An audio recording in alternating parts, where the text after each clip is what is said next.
Hello YouTube, this is Peter with GeeksTrucking.com. How are y'all doing today? Before we start, please hit the subscribe button. Also, don't forget to click the thumbs up or the thumbs down.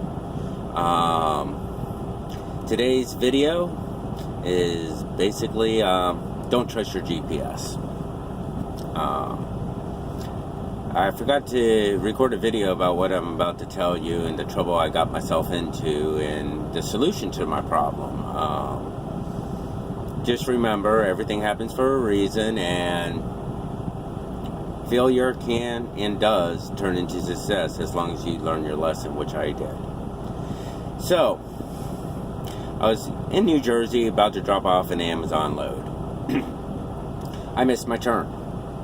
Now, before I ever turn anywhere, I tried to judge the best of my ability of whether or not a truck could fit down the road. Ways I tell is how big is the entrance to the road and how wide it is and everything like that. So, that is good. And that's how I decide. Well, anyways, I was in New Jersey, and anybody familiar with New Jersey or New England or some old towns, the roads are really, really small. Well, I missed my turn. So I said, okay, not a big deal. GPS rerouted me. And so about 2 miles down the road, it told me to take a left. Now, I looked at the entrance to the road and everything around the road, and it looked somewhat industrial. Not so bad. It looked like it was big enough for a truck to go in at the same time as the truck could come out. So my thinking was, okay, so this is a truck safe road. Why else would my GPS be telling me to go down there, right? Well, let me tell you. So I get about a quarter mile down the road, and it occurs to me I'm in a residential neighborhood with cars on both sides of me, and with me going down the middle, there is absolutely no room for any other cars to go by. I literally have maybe 6 inches to a foot on each side of the truck with all the parked cars, because it's an overcrowded neighborhood. So I stop and I look at my GPS, and it said about a mile down the road I take a right. I look behind me. Yeah, no, I can't back up that far. Not straight, not without taking a risk of hitting someone's mirror or anything else. So, in my great wisdom, I said screw it and continue down the road and hope for the best. Well, I get down to the end of the road. There's a stop sign. At the stop sign, there's a car to the left and a car to the right of me. In a very narrow road to take a right on, according to my GPS. Oh yeah, the road was also one way, which means the only way I could legally go was right. And to the left of me was a fire hydrant. So I had a stop sign, fire hydrant, and 2 cars, a foot on each side of the truck. And to make it even worse, you know those waste bins that you can order if you're tearing down a house or tearing, and it takes a truck to bring it in and drop it off. They're 8 feet wide. Well, that was to the right of me. Ahead of me, to the right. Diagonally right across the street from the stop sign. There was no way in hell I could ever take that right. So I said, okay, well, my only other option is to back it down about 1.5 miles, 2 miles down this narrow thing, which was not going to happen. I was not going to do it. So my only other option was to try to take a left. Well, I started trying to take the left, and I stopped, because if I continued a little bit further, I would have hit the car on the side of me, and I was also worried about hitting the car on the right of me, with the trailer swinging out. Not to mention, I was at the curb. And I was also worried about the fire hydrant. I said, crap. So I backed up the truck. And then the owner of the car came out, told me to stop, which I did. And of course I blamed my GPS, because who else was I going to blame? I talked to the owner. He moved the car. Then he found the other guy to move the car. I said, thank you. Have a nice day. I tried to take the left-hand turn again. Nope. Did not do it. Backed up the truck again. And then there's this old guy who comes out. Yep. Old guy. Must have been in his mid to late 70s. Old guy. Well, he came up to me because I was walking around the truck, scratching my head, wondering what the hell am I going to do. Am I going to have to call the cops? Am I going to have to call the fire department? Someone to help me get out of here. And he came up to me and said, I see you got yourself into a pickle. I looked at him and said, yeah, I sure hell did. And he said, well, how long have you been driving? I said, about a month. And he looked at me and said, I guess you're going to get yourself an education. I said, it's been one of those weeks. Well, I should have stopped now. He's like, well, you're in luck. And I looked at him like he lost his mind. He said, I retired from trucking a few years ago. I'll help you. So with his help, I came within 6 inches to a foot of that fire hydrant, backing up, going forward, backing up, going forward, backing up, going forward, a little bit at a time, going up on the curb, running into a bush. Yeah. But with his help, I was able to get on the road, make that turn. Granted, going the wrong way. I can't tell you how many cars stopped and was waiting for me to move. I don't know why they were waiting for me to move, because there was nowhere for me to go. But they eventually backed up and went a different route. So I got down to the end of the street, and GPS said, take a right. So I took the right.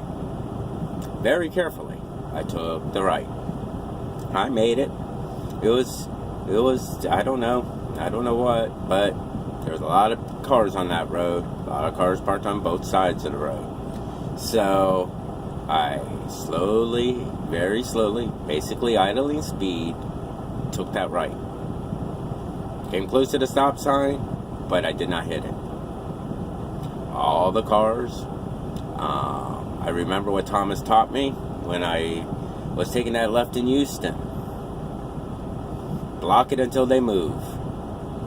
So all the cars that were coming up this street, I blocked them. And I shrugged my shoulders, and we had a standoff. And they ended up backing up and pulling in other people's driveways and everything else until I was able to get through. So I go all the way down, about a mile, come to another stop sign. I said, take a right. Again, you got to understand, these roads are small, super small. So, and this road was busy. It was a busy road. So, finally, there was enough room where I started taking my right. Again, very slow, because it's a very tight road. So, I take the right. Of course, people didn't like it. They sat there. They wouldn't back up. They wouldn't move. But eventually they did, because they had no choice in the matter. Neither did I. So they all backed out. And this road was a little bit bigger with a little bit less cars parked on the road. So I was able to stay in my lane until I got to the red light. Now the red light was Main Street. Now I'm from a small town. I have 28,000 people who live in my town. The town is over 100 years old. The roads are built really, really small. But I had to take a right onto their main street. Cars are all around me. It took me forever, but I made that right. Did not hit the stoplight, came close, but did not. The trailer didn't even go on the curb. I was kind of surprised about that one. But I made the right, and then I made my way all the way back to Amazon.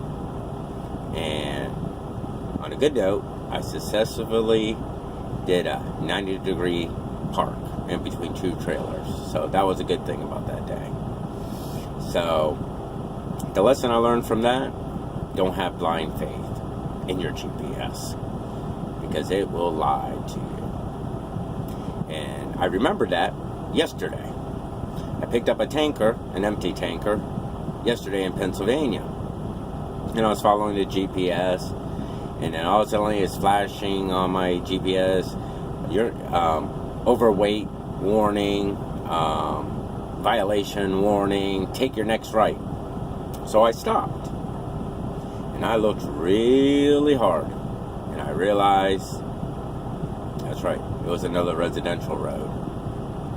So I figured, instead of taking that right, going down the residential road, I'll just keep on going straight.